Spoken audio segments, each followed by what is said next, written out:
আসসালামাইকুম এভরিওয়ান। আজকে আমি আপনাদের সঙ্গে একটি ভিডিও শেয়ার করতে যাচ্ছি, লং ভিডিও। আমি এর আগে কখনো লং ভিডিও শেয়ার করি নাই, আজকেই প্রথম। তো আমি কিভাবে ভয়েস দিব, কি বলবো, এটা আসলে আমি বুঝতে পারতেছি না। তো যা হোক, শুরু করি। প্রথমে দেখতেই পেলেন আমি অনেকগুলো পেঁয়াজ, রসুন, আদা এগুলো ছিলে নিয়েছিলাম ব্লেন্ড করার জন্য। আমার সব বাটা মশলা শেষ হয়ে গেছিলো। তারপরে এখানে একে একে আমি সব মশলা ব্লেন্ড করে নিয়েছি। আসলে মশলাগুলো ব্লেন্ড করা থাকলে কি হয়, তরকারি রান্না করার সময় একটু সুবিধাটা হয়। তারপরে এখানে আমি জিরা ভেজে নেব। জিরা ভাজাটা আমি তরকারি নামানোর আগে ব্যবহার করি। তরকারি নামানোর আগে যদি এই জিরা গুঁড়াটা ব্যবহার করা হয় তাহলে অনেক সুন্দর একটা সুঘ্রাণ আসে। সকালে খেয়েছিলাম খিচুড়ি, যেটা রেসিপি আপনাদের দিতে পারলাম না। আর আজকে রান্না করেছিলাম পুঁই শাকের যে ফল, সেটা দিয়ে চিংড়ি মাছের শুটকি। তো দেখতেই পাচ্ছেন এখানে আমি পেঁয়াজ, মরিচ তেলের উপর দিয়ে, তারপরে বাটা মশলা, হলুদ, লবণ, ধনিয়া গুঁড়া সব কিছু দিয়ে ভালোভাবে মশলাটা কষিয়ে নিয়েছি। তারপরে টমেটো কুচি দিয়ে আর একটুক্ষণ কষিয়ে নিয়েছি। এই রান্নাটাতে আমি গুঁড়া মরিচ ব্যবহার করব না, আমি গুঁড়া মরিচটা একটু কম খাওয়ারই চেষ্টা করি। তো তারপরে এখানে মশলাটা ভালোভাবে কষানো হয়ে গেলে এখানে আমি চিংড়ি মাছগুলো দিয়ে দেব।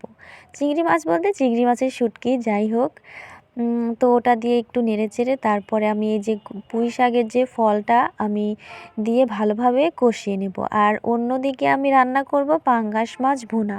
অনেকে আবার পাঙ্গাস মাছ ভুনা খেতে পছন্দ করে না, আমার কিন্তু বেশ ভালোই লাগে। তো পাঙ্গাস মাছের রান্নাটা আমার মোটামুটি ভালোই হয়, আর বাড়ির সবাই খেতে পছন্দ করে। তো আমি এভাবেই ভুনা করি। দেখতেই পাচ্ছেন এখানে দিয়ে দিলাম বাটা মশলা, তারপরে যা যা দেওয়া দরকার তাই তাই দিয়ে দিলাম। এখানে আমি জিরা বাটাটা দেই নাই, কেন জানেন?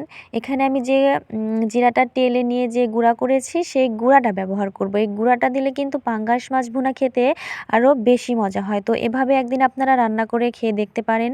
আর পাঙ্গাস মাছটা আমি অনেক সুন্দর করে পরিষ্কার করে নিয়েছি কিন্তু। হ্যাঁ, এখানে আমি গরম পানি ব্যবহার করেছিলাম পরিষ্কার করার সময়।